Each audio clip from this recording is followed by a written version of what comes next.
All right. What do you say?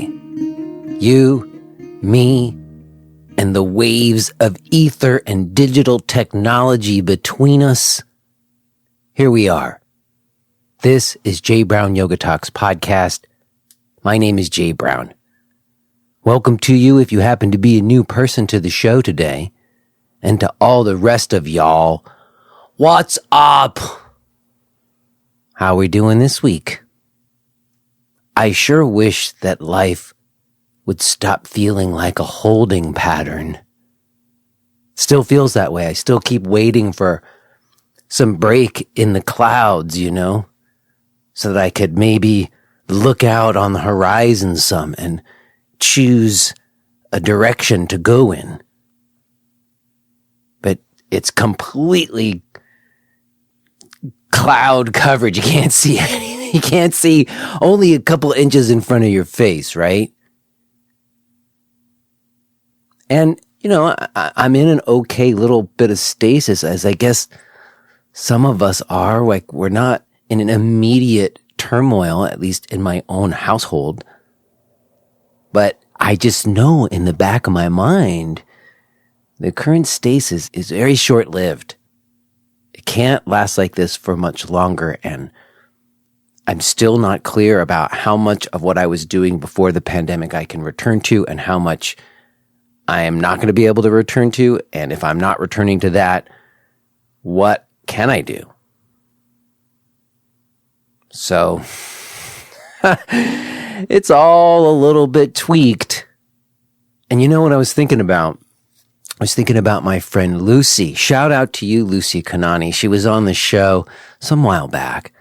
And she's in my teacher's call. And I remember some while back we had a little bit of I wouldn't call it a debate, but we had some discussion about the word liminal, like liminal space, because I was using it very liberally, like to mean anytime you go into like a zone that's, beyond our usual boundaries and confines, like when your consciousness goes out, I was thinking of that as like a liminal space. And she was, saying that no, in her mind, liminal space is very specific. It's a in-between time where your existing paradigm is collapsing and you don't yet know where you're going.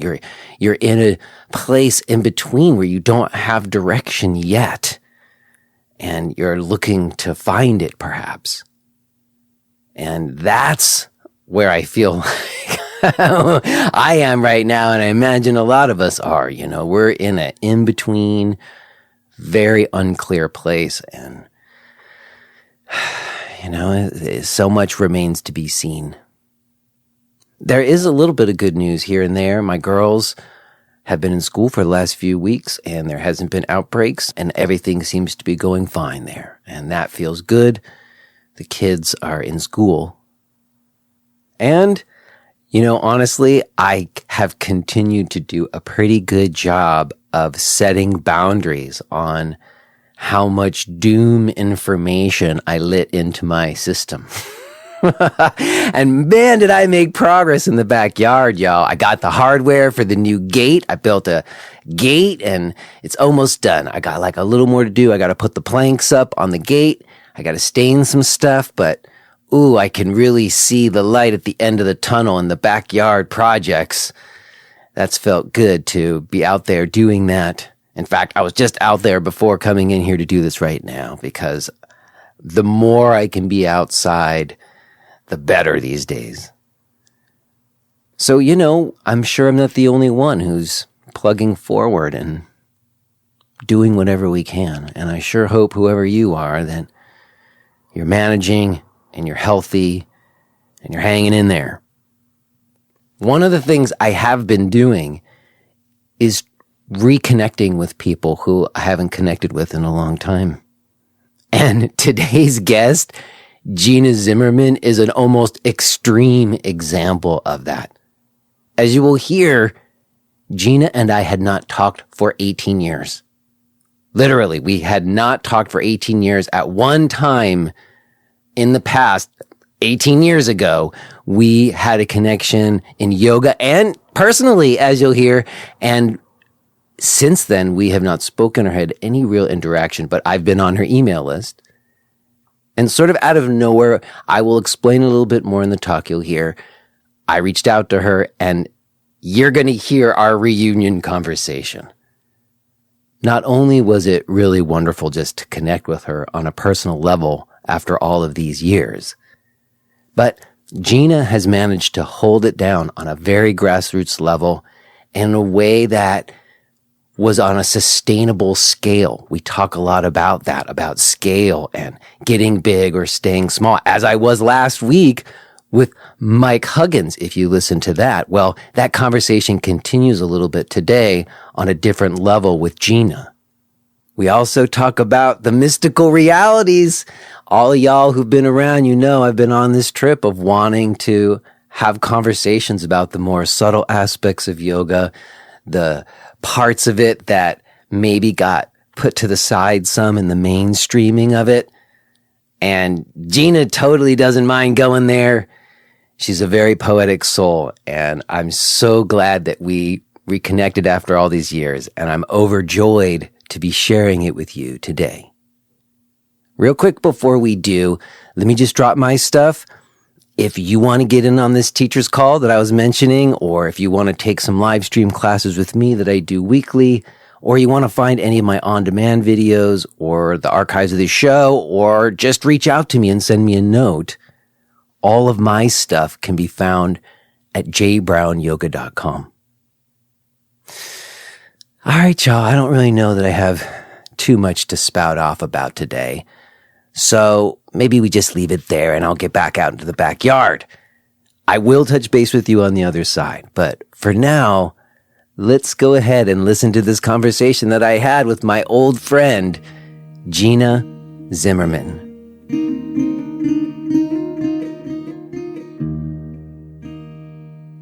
Hello? Hello? Gina! Oh my gosh! Yep, it's kind of the same voice. It really is! That's unbelievable! Oh my man. Lord, what a profound trip it is. Oh, geez. Thanks for the invite to this conversation. Of course, of course. I mean, I was just sitting here before we started just a moment ago thinking to myself, how long has it been since I actually spoke to Gina? Like voice to voice, like we're doing right now. Many years. Well, I really tried to see if I could pinpoint it because sometimes it's a fun exercise for me. And I believe it was either 2002 or 2003. That long, yeah. Mm-hmm. So 18 years since we spoke.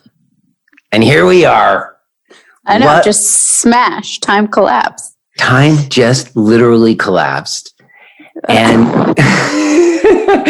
and you know, for me, for you to hear, and like maybe anybody else who hears this later, you know, the motivation, or not the motivation, the impetus for this conversation after 18 years is really sort of twofold. Okay. One is that, you know, I've been on your email list since whenever you put me on it, probably sometime around 18 years ago. Yeah, I didn't even realize that until you replied just now. Well, that's the crazy thing. And I also, you know, I would say come maybe around 2008 after I had a yoga center, I was on a lot of email lists. Like I liked to be on people's mailing lists because I wanted to know what yoga centers were doing and what other yoga teachers were doing, especially people like I had met over the years. So I must have been subscribed to at least 60 or maybe more of people's email lists.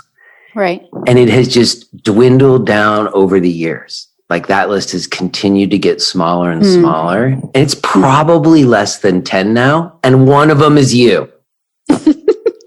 One of them is me. One of them is you. You still are out there teaching. I remember you moved to like Ojai, if I recall right. Are you still in Ojai? Yes, I moved to Ojai with my family 6 years ago.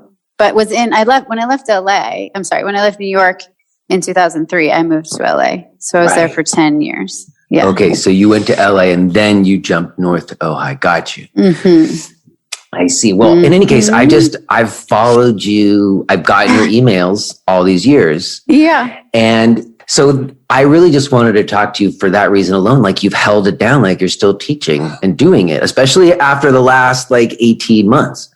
Damn, dog. I mean, yeah, sheesh. Sorry, is that the kind of thing you're supposed to say? No, you're allowed to say whatever you want to say on this podcast. It's explicitly rated. Speak your mind freely.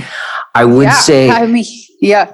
Well, I would say that to me, it's, I don't know, it's just sort of a testament to something. There's not a lot of people I met 18 years ago who are still sort of holding it down. So that was one reason why I was curious to speak to you. But the other reason was that the content of your emails over the years, there's a certain character to it and quality of it. And even just, I went on your website recently again, there's a poetic quality to what you're offering that I sort of have been coming to more and more myself. And I thought we could talk about that some today too. So that's just for you to know, like an overriding, why did Jay out of nowhere reach out to me? Well, I mean, I first just want to thank you. It's like you never know if people are reading your emails for the most part. So thank you for that. Yeah. It's nice. You just drop them out into space. And so thank you for reading them and for looking at my site. And I mean, I would say the way that I've held it down is, first of all, has varied over the years, the means and the manner in which I teach. Not just like me developing as a teacher, but how I teach, private clients to various things. And then now mostly a one-on-one mentorship program has been the bread and butter and the sort of heart of my attention, which I can tell you about more. But what I've mostly done, which is different than you and many other yoga teachers, is not part of it. Just my nature is quiet. And then having had little kids 7 years ago, I've held it down somewhat modestly, and it's sustained us and sustained me financially to a degree, but I've really just worked deeply and closely with a sort of small group over the years. I've had a following that was really committed, and we have practiced deeply because I taught at this one studio, two studios, but one more than the other in LA for 10 years. And so those students are still my students remotely. And so it's just been like deep relationship that's been sustained over time. And then of course my practice for the most part has been the thing that I've sustained over time. And it's just always led to sharing it to the best of my ability over time.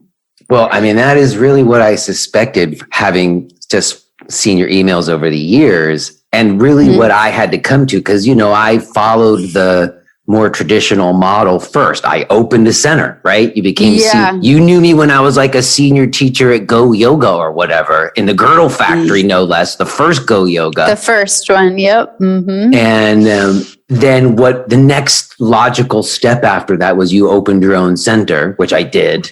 I know, which is like ballsy, man. Well, it's something I never really... Yeah, I really appreciated everybody who did, because that's gave us the space, the students and teachers, the space for the whole event to occur. It did. It helped a lot of people develop as teachers. It did for me to be at other people's centers like Lilia's, and then for me to have one and hopefully do that for some other people too, was the whole idea. Right. But that had a shelf life because of like gentrification and rent fees. You couldn't do it forever. Like I lasted 10 years barely. And then the next step was to become like this traveling teacher, because I had the podcast by then. So I was like traveling internationally for a couple of years. And then now we have the pandemic. You can't travel anymore. Right. So really what has become like clear is what you just said, that there's a small group of people. Yeah. And that actually is what's been sustaining me. Those relationships, those connections or whatever. Yeah. I mean, I also just, I don't know if it was like playing small ever, or not knowing how to engage with social media, or all the reasons I could talk about. I mean, I sort of like dabble on Instagram for the last 12 months, but not, I mean, it's a real light touch. But also just what's the right word? A nyaya, like a teaching epithet that people would say from Tantra, was that it's the thing that happens between the heart of any two humans, right? A teacher and student, or any two humans. And so it's just really like, to me, after a thing gets beyond a certain size, first of all, I'm not saying I could have gotten to a certain size. I have no idea, but I've seen in the people who have, it's a different thing. And in fact, I think quite a challenging thing to sustain its authenticity and contact. And so it's just sort of like, I never even thought to try to go there.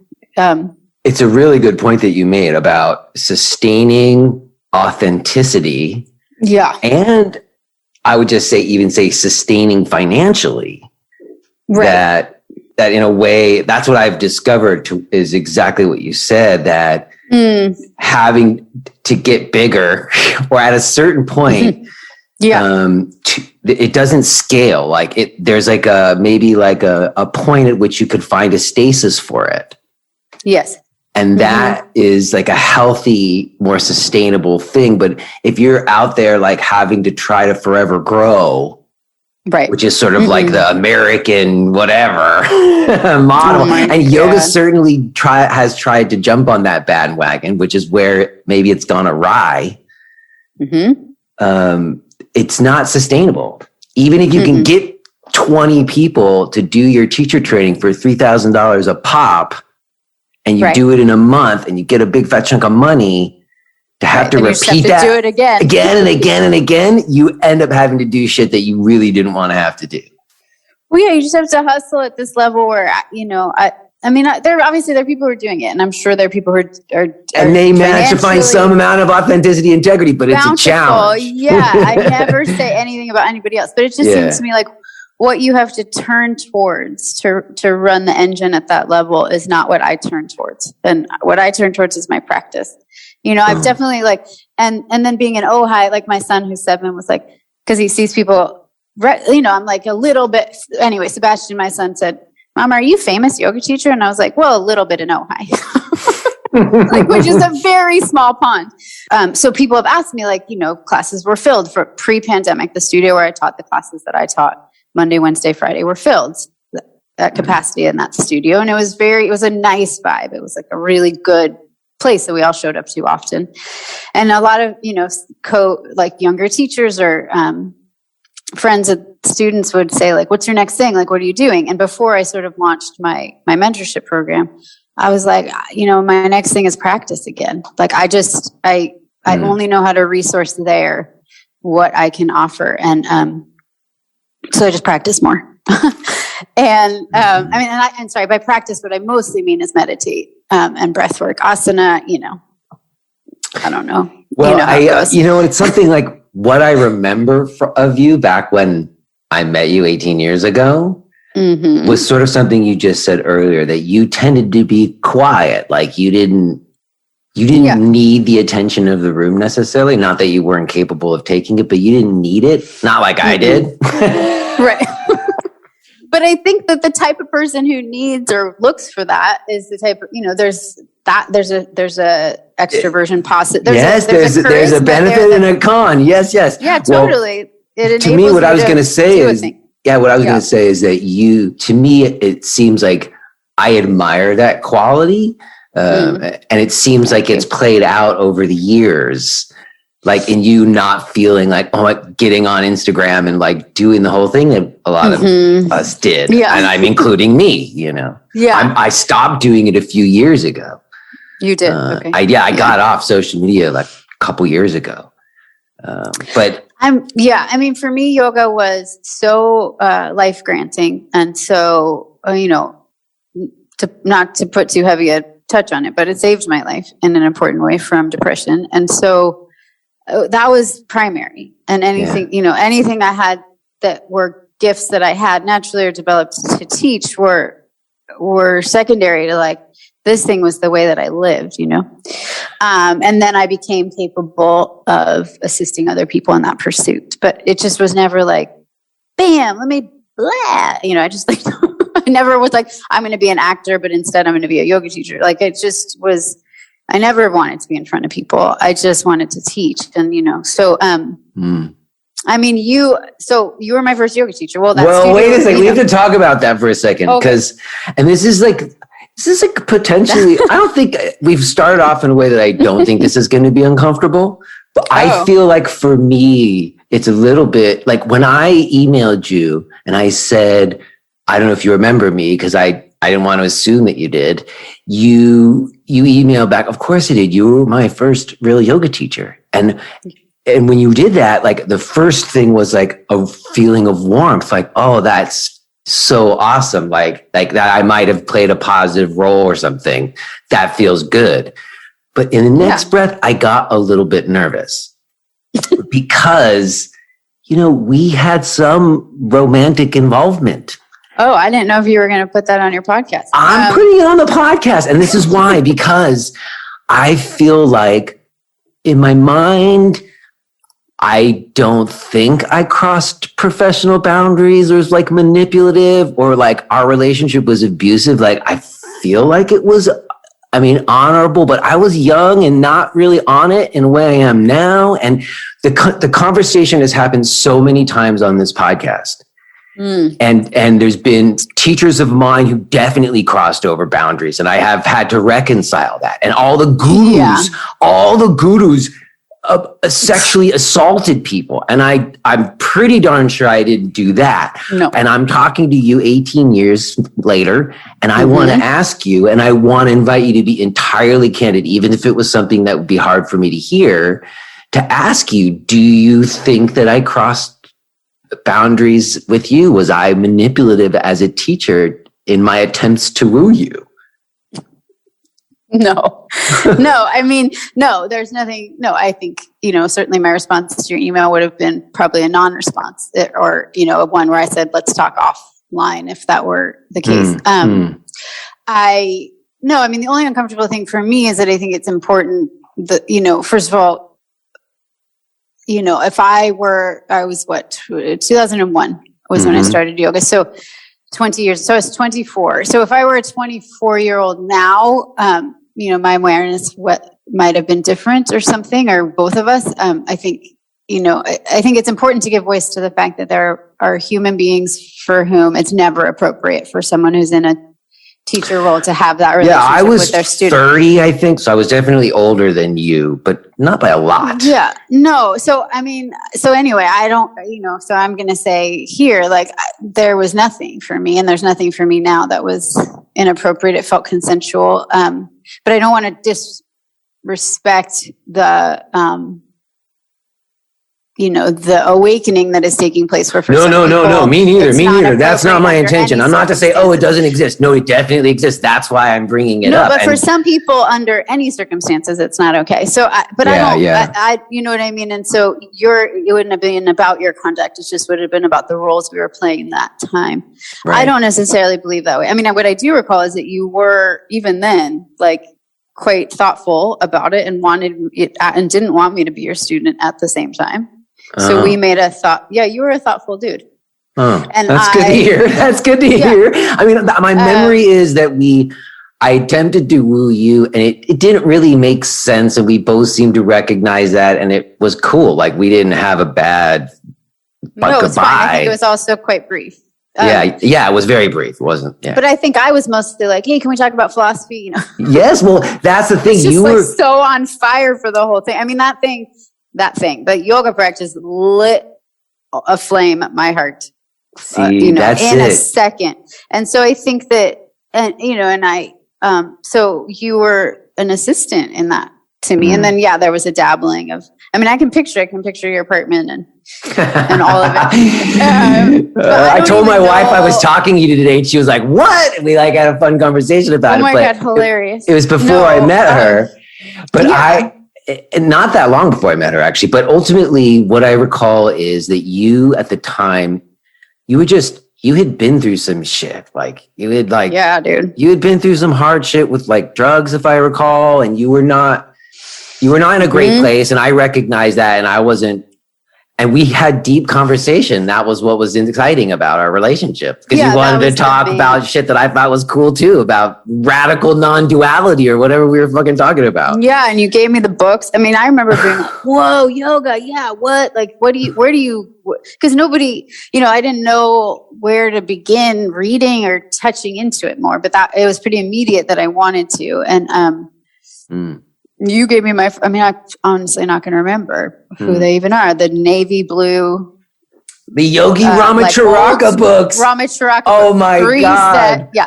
So that was my first engagement with, any text that was in the yoga tradition, well before I knew anything about, oh my God, this is a hilarious detail, and not to segue from people who did make inappropriate choices with students, which you were not one. And this teacher did not have, personally, I had no inappropriate conduct with him. But I remember so you were also a resource for me because very early on. So, 9/11 was 6 months after I started practicing yoga, and 9/11 was a huge component of my becoming a teacher. And now we're at the 20-year. I'm thinking a lot about that anniversary, which I'm sure everyone in New York is even more. But so I remember being like, so it's yoga, right? Whatever. Where do I do the teacher training? Like, I didn't know about lineage streams, and I didn't know about, clearly, I don't exactly recall, but clearly there wasn't being one offered at Go Yoga, or I imagine I would have just done it there. And you weren't offering one. And, no. A lot of the teachers from Go Yoga were doing Jivamukti, but I wasn't exactly. And so I remember you being like, there's this guy, John Friend. And I was like, oh, he sounds nice. That was literally as much as I knew about. Well, because at that time, yoga. Sorry to interrupt you, but that time, the reason I recommended John Friend, I know exactly why I recommended him to you, because I had never practiced with him, but I had seen the training manual, and the training manual was really impressive compared to amazing. Other 200-hour trainings I'd seen, like all the stuff in there. I was like, that looked, and it was more rigorous. You had to do a lot of stuff. So I was recommending it because I felt like it was a quality training. That was before we all knew whatever we knew. Well, it was many years before. So no, and Anusara was my main path of teaching and practice for many, many years. And I really don't think we need to talk about that, although I'm very happy I've talked about it a bunch of times on the show before, but I sent you to John Friend. See, look what I did. I sent you to him. But no. So this is good. It was the best thing. It was awesome. So and the teacher training was not with John. It was with this wonderful teacher named Lois Nesbitt, who was one of John's first certified teachers. But the reason I was bringing that up, and we did it at a few different studios. I mean, it was just like, I wasn't first wave of yoga hitting New York. I was certainly like second or third wave, but it was still like, just the innocence of that time where I was like, so yoga, right? What do I do? Should I just do where? And you were like, there's this guy named, and I was like, he sounds nice because his last name was Friend. It was so much less of like, it was so much less of like everyone already knowing what they thought about everything and having affiliations and having, it was just a really wide open territory.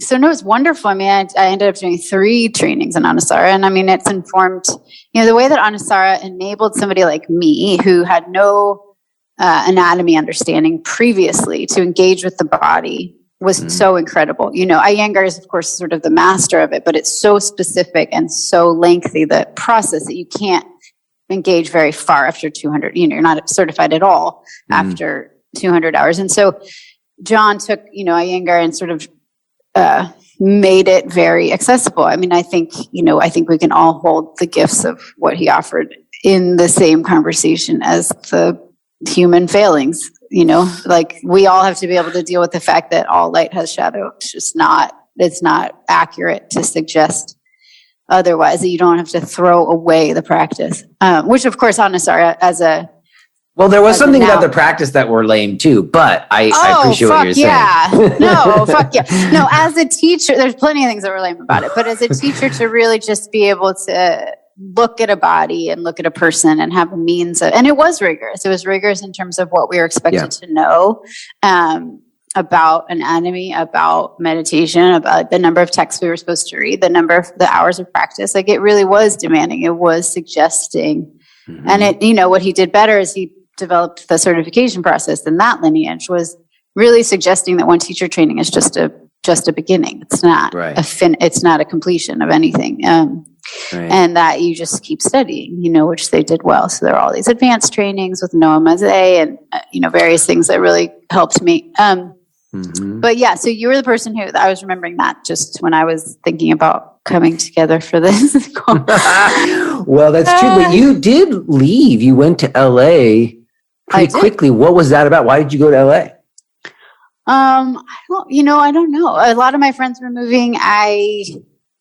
I'm a California kid. I grew up in San Francisco, so I was sort of called back, although it was very different to move to LA than San Francisco. But, I think that I was as broke as I was.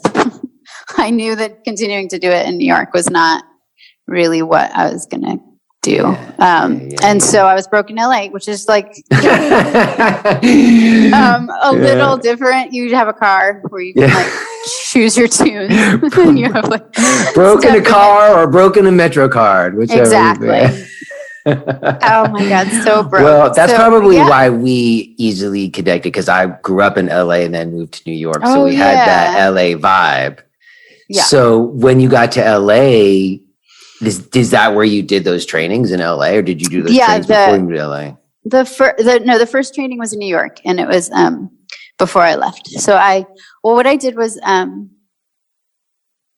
9/11 happened. I was a server at Bubby's in Tribeca.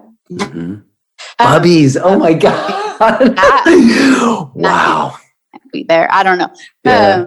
You're not in New York anymore, right? No, I moved to Pennsylvania some years back, but I remember Bubby's. Yeah. Okay. So maybe Bubby's is there. I don't know. I'm actually going to New York next week for the first time in a long time. But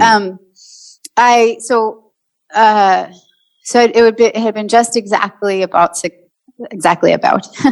not exactly, but about 6 months that I'd been practicing yoga, and 9/11 happened, and I was at Bubby's and for a breakfast shift, which was the first time I'd ever done a breakfast shift. I had only ever worked at night and on weekends, but this was, as you may recall, a Tuesday, the night before. A friend of mine, a colleague at the restaurant, said that she was sick and could I cover, so I did. And that's why I would have been at home in my bed in Brooklyn on any other morning. I was 24 and whatever. So I was there, and and I was close, and I heard the first impact, and I saw the second tower fall, and Bubby's became this. We were at the southernmost point in the city that wasn't evacuated. So if you looked, then people ran up Varick, which is like 8th Avenue, right? 7th, ran up from farther south, and someone fell into my arms, almost passed out because she thought her daughter was in the tower. That person ended up being okay. But, 2 blocks below us was covered in ash. And Bubby's became a command center pretty much for, it just became a place, a hub, because there were 5 phone lines, maybe, there were no cell phones, weren't working, and public phones were occupied, and water was running brown in the taps. And so anybody who had sort of run up the block, we fed people, the chefs everybody just went into action of assistance. And I knew that I didn't have a personal connection to anybody in the tower. So I sort of put off any feelings that I had personally and just sort of went into support. And we were there until about 5 p.m. And then I think people stayed longer, but I left at about 5 p.m. with my friend Laura, and we walked to our friend's house. And I lived in Brooklyn. All my friends lived in Brooklyn, and my sister, and you couldn't get home. The trains were obviously closed, and the bridges were also. And so we walked to our friends in the 30s somewhere, which is, probably 35 blocks, walked barefoot. Don't know why, but there was some instinct to be close to the earth or something, or just life. Were you carrying your shoes in your hands, or you just didn't even bring the shoes? No, I brought the shoes. My friend had a bike that she rode, for 35 blocks. I mean, in the middle of the street, because it was at a standstill. And so, waking up on September 12th all over the world, but I think maybe especially in New York City, was very strange. It was just sort of oh, this is still real. That was not a dream. And so what do? You brush your teeth, kind of just move on with, or just, everybody was in shock. Nobody was going to work. We were all just wanting to be near our beloveds. But what I remember was that on Thursday, 2 days later, on the 13th, Gabrielle, the teacher at Go Yoga. Do you remember her? I sure do. Gab is how I got the job at Go Yoga. Oh, okay. So she's somebody you knew well. So she opened her loft because I guess in 2001 you could like be a yoga teacher and have a loft. I taught at her loft. She lived there. I taught class. I covered her class for her when she went out of town. Okay, so she opened up her loft and people flooded in. Now, like, you know, those of us who for satsang and kirtan and she had a beautiful voice. She did. I mean, I'm sure she still does. Yeah, I don't know. And it was, you know, yogi types. People were already oriented to that, but also I think many people who weren't and just like didn't know where to go, you know. So we came. I mean, in my mind, it was at least 100 and something people, but whatever. Who knows? A lot. You know, it was a full room of humans in some state of shock, but also in that way where there's the sublime crack in, you know, where the light gets in, where everybody was like just looking to each other and also so tender. You know, you're not like, this is life. I have my sheath on. I'm going to work. This is what I do. It was just like, what the, you know. So she started. Various things happened, but what I remember best was that she started chanting Lokasamasta Sukhi no Bhavantu, or we did in kirtan, you know, in call and response, and then it became, and for a while, and then it became more of a rolling chant where people were starting and stopping on their own. I mean, it was probably 20 minutes, you know, long. And this is still hard to explain, but I can picture where I was sitting and I had the experience of my heart being the universe, of the sort of non-locative, an awakening experience of non-locative consciousness that was as big as, you know, and that there was a sense of healing that was occurring vibrationally in our chant. But then I sort of came back. I'm sure it was not that long of that blast out. And then I returned to sort of like Gina sitting in a room chanting, and I was like, oh, I'm going to be a yoga teacher. And you are. And so I moved to this. I'll just end this because I know now I'm talking. No. Don't tell the story. I mean, I guess that's what you do on these things. Yes. But so then that was obviously September 13th. And very shortly after, I mean, this goes along with the same innocence that certainly I had, and maybe yoga did, at least like in the West in the earlier years, was that I didn't know anything about it. Like, so I was like, I'm going to go to an ashram. And I did. I moved to Argentina, to Buenos Aires, and lived in a Shivananda ashram, which I had no idea was totally not the right path for me. Whoa. Wait. Just take a second. So that's big. I didn't know you went and lived in an ashram. Before we go to the ashram, do want to just echo what you were saying about what happened at 9/11, because I was actually at the Omega Institute on the day of. Oh, wow. I got back on the 14th. So I was back in my apartment, which you seem to have some memories of, yes. on the Lower East Side on the 14th. And I remember taking the subway. I would walk up First Avenue to 14th Street and take the L to Go Yoga. Yep. And I remember doing it days after I'd gotten back. And just like I was standing on the subway platform and there was like a stranger standing there and we were just like looking at each other and we just cried and hugged. Complete stranger. Stranger, no words. Beautiful. Intimacy. I was like pure intimacy. It was like a thing. So when you say there was like a thing that happened in the city, I felt it. So like when you talk about that kirtan, like people were so wide open. So open. There was a crack in the fabric of the universe. Absolutely. Yeah. Yeah. I mean, I think to a lesser degree that COVID has done that, at least in its best moments. And then obviously the fractionization has won the day, at least for now. But within, you know, communities and stuff where we already cared for each other, I think just the knowledge of the primacy of that care and of each other is so obvious. You're just like, you know, if you put down if you turn off the running engine of achievement and forward visioning of a life long enough to be like, we don't know how shit's going to go. Let's be with each other. Yeah. I talked about that with Krishna Das because I had a similar kirtan experience to the one that you described. And they just, those experiences, they kind of leave indelible marks. They do. Like you're like, I experienced that. I know I fucking experienced that. I can't really find good words to explain what it was, but I know it happened. Don't tell me it didn't happen because it definitely happened.